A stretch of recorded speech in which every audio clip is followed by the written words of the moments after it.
It's the business that keeps Bricktown booming. Nightclubs have always been, and still are, the staple of the state's most popular entertainment district. And in the middle of it all sits Skky Bar.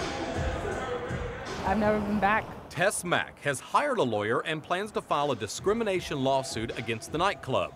She says back in September, a family member was told he couldn't come in because of his clothes, although she says he met the dress code requirements. The racial profiling was very clear.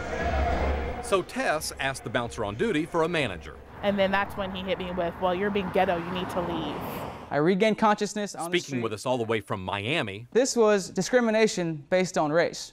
James Dawkins says the same thing happened to him this summer, but when he confronted the bouncer, it became physical. Right away, he grabbed my arm, twisted my body, lifted me off the ground, and put me in the chokehold. I'm just like, a similar story for a woman we'll call Chandra. He came up to me and grabbed my arm and told me to get the F out of the way. It's 2010, they need to get it. There are many others who have come forward to say racial profiling at Skky Bar is a common occurrence, and mostly on Tuesday nights when the place is packed and admission is free. So Tuesday night, we were there to document who was going in and who was told to keep out and why. I had the wrong kind of boots on, but... They said your boots were the wrong boots? They said I had the wrong kind of boots on, but yeah. But there's no mention of shoes or boots in Skky Bar's dress code. In fact, the only things prohibited are athletic wear, jerseys, excessively baggy or torn jeans, and ball caps, although we saw plenty of people wearing ball caps going in. Thomas Williams and his wife were turned away at the door. The bouncers told him his jeans were too baggy, although he disagrees. I saw a white gentleman walk in with baggier, like Jinko type jeans, and he got right in.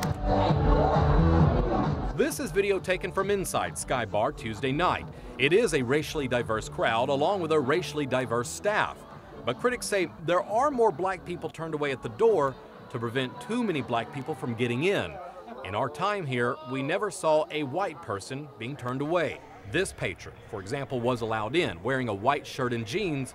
Immediately behind him was a dark-skinned person wearing essentially the same thing, but he was turned away. It is a fine line. Club Albee owner DJ Saad says all clubs in Bricktown have some form of a dress code, but in reality, it's a people code he says bouncers should be looking at.